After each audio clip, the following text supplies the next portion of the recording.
تو اس پر صحابہ نے کہا سمعنا واطعنا، اگرچہ ہمیں ڈر لگ رہا ہے کہ ہمارے دل کی جو بات بغیر اختیار کے ہمارے دل میں آئی اس پر بھی اللہ تعالیٰ سزا دے سکتے ہیں، تو ٹھیک ہے سمعنا واطعنا، جب اللہ تعالیٰ نے فرمایا ہم سنتے بھی ہیں اور مانتے بھی ہیں، غفرانک اللہ ہماری بخشش فرما دے۔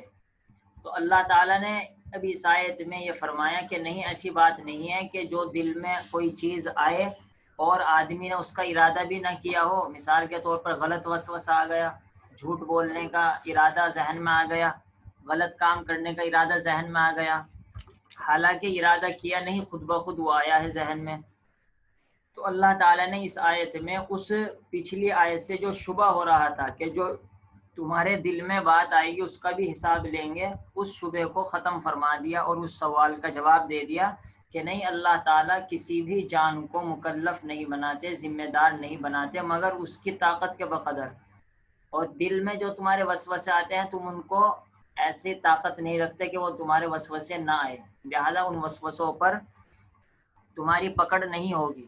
اور جو پچھلی آیت میں یہ فرمایا گیا کہ اللہ تعالیٰ جو تمہارے دل میں ہے اس کا حساب لیں گے، تو مطلب وہ ہے جو تم نے دل میں جان بوجھ کر بٹھا رکھا ہے، مثال کے طور پر کوئی آدمی اپنے آپ کو بڑا سمجھتا ہے اور اپنے آپ کے دل میں یہ بٹھا رکھا ہے تو اس پر گناہ ملے گا، کیونکہ یہ ذہن میں بٹھا رکھا ہے۔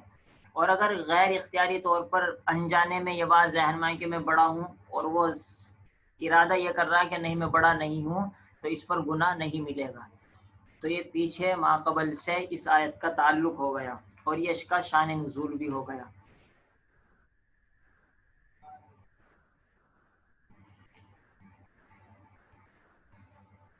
دوسری بات یہاں پر یہ سمجھنے کی ہے، جسے لہا ما کسبت اگرچہ ترجمے میں آ گئی ہے یہ، کہ یہاں پر لہا ما کسبت لام فائدے کے لیے ہے، تو کسبت سے مراد ثواب ہے، تو جو آدمی ثواب کا کام کرے گا اس کا فائدہ ہوگا۔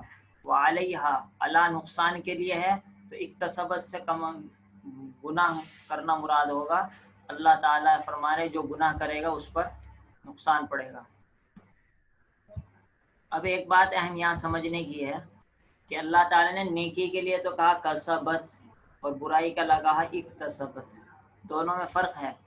فرق یہ ہے کسبت کہتے ہیں آسانی سے کسی کام کا کرنا، اور اکتسبت کہتے ہیں تھوڑی مشقت سے کرنا، کیونکہ گناہ کے اندر کچھ نہ کچھ مشقت ہوتی ہے۔ مثال کے طور پر میں چپ چاپ بیٹھا رہوں، کوئی کچھ کرنا نہیں پڑا، اور غیبت کروں تو زبان تو کم سے کم ہلانی پڑی، موبائل میرے پاس ہے میں نے کچھ بھی نہیں دیکھ رہا تو گناہ نہیں ہوا، لیکن بٹن کھولے، فلاں ویب سائٹ کھولی، کوئی غلط تصویر دیکھی تو کچھ کرنا پڑا تو وہ ہو گیا اکتسبت۔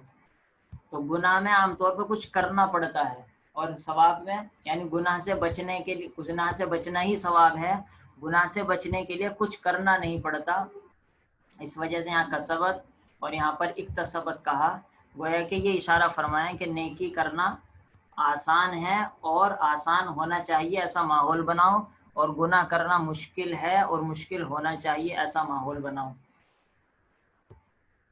تیسری بات،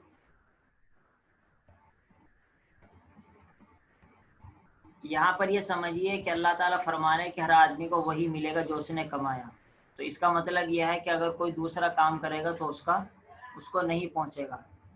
تو یہاں پر یہ بات سمجھنے کی ہے کہ جو ایصال ثواب ہوتا ہے کہ ایک آدمی قل هو اللہ 3 مرتبہ پڑھتا ہے اور اس کا ثواب کسی میت کو، اپنے والد کو، والدہ کو، رشتہ دار کو پہنچا دیتا ہے، تو یہ آیت اس کے خلاف نہیں ہے، کیونکہ وہ بھی احادیث سے ثابت ہے کہ اتنا ثواب، اتنا صدقہ کرنے سے آپ صلی اللہ تعالیٰ علیہ وسلم نے ایک صحابی کو فرمایا کہ اگر تم اپنی ماں کے لیے کنواں کھودو گے، لوگ اس سے پانی پئیں گے تو اس کا ثواب تمہاری ماں کو ملتا رہے گا۔ تو اس سے معلوم ہوا کہ اگر کوئی اس نیت سے کام کرے کہ اس کا ثواب دوسرے کو پہنچ جائے تو وہ پہنچتا ہے، یہ آیت اس کے خلاف نہیں ہے کیونکہ وہ حدیث شریف سے ثابت ہے۔ ہاں اگر کوئی گناہ کرے اور یہ کہے اس کا گناہ اس کو پہنچ جائے، ایسا نہیں ہوگا کیونکہ یہ حدیث سے ثابت نہیں ہے۔ وعلیہا مکتسبت میں صاف کہہ دے کہ اس پر ہی پڑے گا جو اس نے کمایا، ایسا نہیں ہے کہ کسی اور پر اس کا نقصان پڑ جائے۔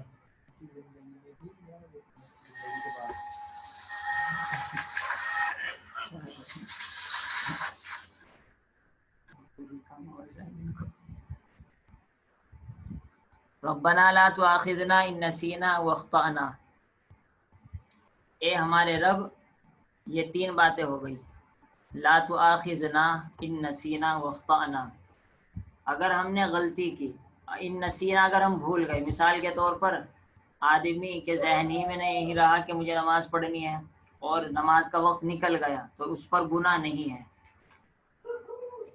حدیث شریف میں آتا ہے اللہ تعالیٰ نے میری امت سے غلطی کو اور نسیان کو اٹھا لیا ہے، یعنی اس پر گناہ نہیں ملتا. مثال کے طور پر آدمی غلطی سے گرا اور وہ کسی کے اوپر گر گیا، تو اس آدمی کو گناہ نہیں ملے گا دوسرے کو تکلیف پہنچانے کا. تو اللہ تعالیٰ نے یہاں پر جو دعا منگوائی ہے کہ اللہ اگر ہم بھول جائیں یا ہم سے غلطی ہو جائے ہمارا پکڑ نہ کرنا، وہ دعا اللہ تعالیٰ نے قبول فرما لی. چنانچہ حدیث شریف میں آتا ہے کہ اللہ تعالیٰ نے اس کے بعد فرمایا قد فعلت، میں نے ایسا ہی کر دیا، یعنی تمہاری بھول کو، تمہاری غلطی کو معاف کر دیا ہے.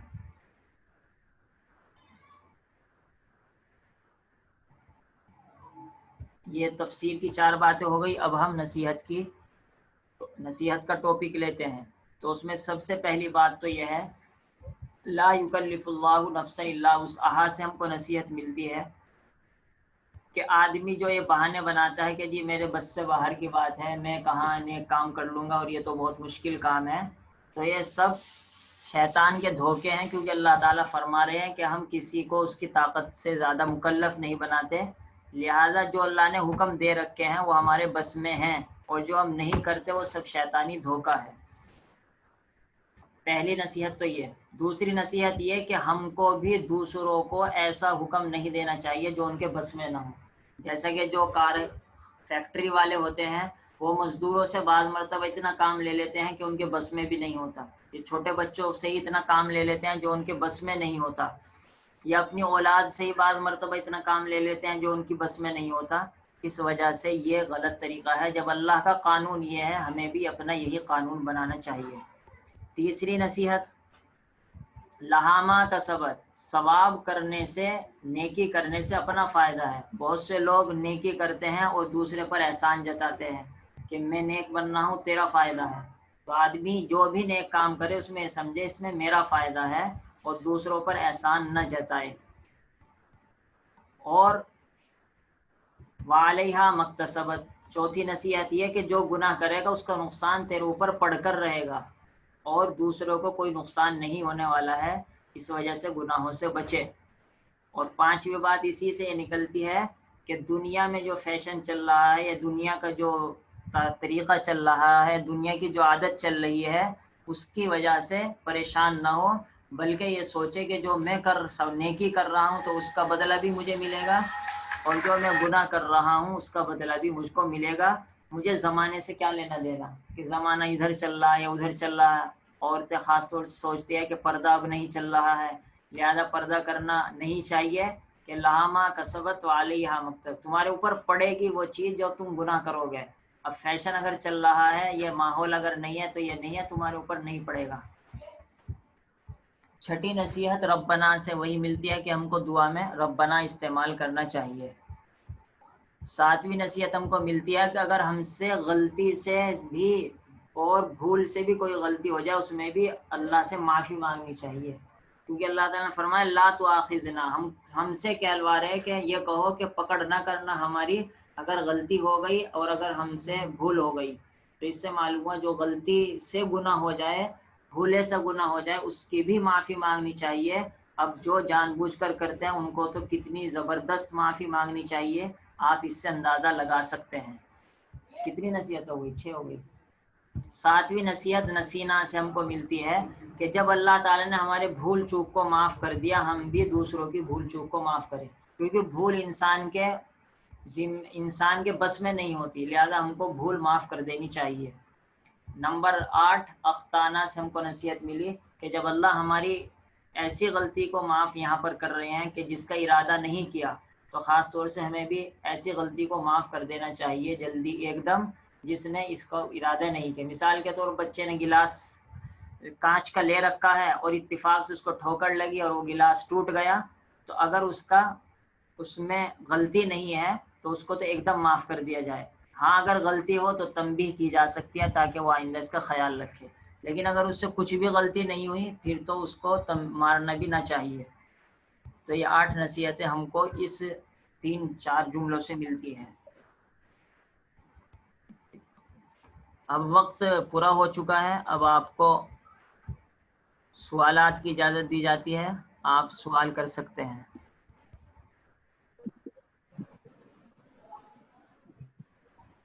بہت کم ہو گیا اس طرح، کہیں نہیں ہے. ہاں، اسے بھی ہے.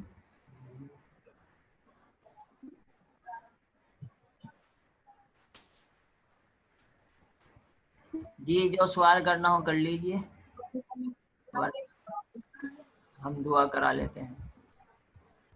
مفتی صاحب یہ کلفہ کلفہ جی ماضی میں کلفہ اور کلفہ تھا، جی اور مضارع میں اس کا کیا ہے؟ تھوڑا سا یہ کلفہ کلفہ کے مضارع. یکلف جو آپ کے سامنے ہے یہ تو یہ ہے ہی، یہ کیا کہتے ہیں معروف ہے، یعنی اس کا سبجیکٹ معلوم ہے. اور اگر جی لام کے زیر کے بجائے لام پر زبر پڑھ دیں گے یکلفو تو یہ مجہول ہو جائے گا، یعنی ترجمہ ہوگا کہ اس کو مکلف نہیں بنایا جاتا.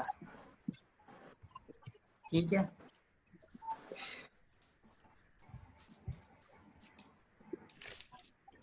اور یہ جو بنانے کے لیے صیغے ہیں مضارع کے، کیا رول بنے گا؟ مجہول بنانے کا یہی رول بنے گا کہ پہلے لفظ پر تو پیش رکھیے، اگر پہلے سے پیش ہے تو رہنے دیجئے جیسے یہاں پر پہلے سے پیش ہے، اور اگر پہلے سے پیش نہ ہو جیسے ضرب یضربو، یضربو میں پہلے سے پیش نہیں ہے تو وہاں پیش لگا دیجئے. تو پہلے ورڈ پر پیش لائیے اگر نہیں ہے، اور اگر پہلے سے ہے تو چھوڑ دیجئے. اور آخر سے پہلے والے حرف پر زیر اگر ہے تو اس پر زبر لائیے، اور اگر پہلے سے زبر ہے تو زبر ہی رہنے دیجئے. تو یضربو میں مجہول بنے گا یکلفو، یضربو میں مجہول بنے گا یضربو. ٹھیک. اور کوئی بات؟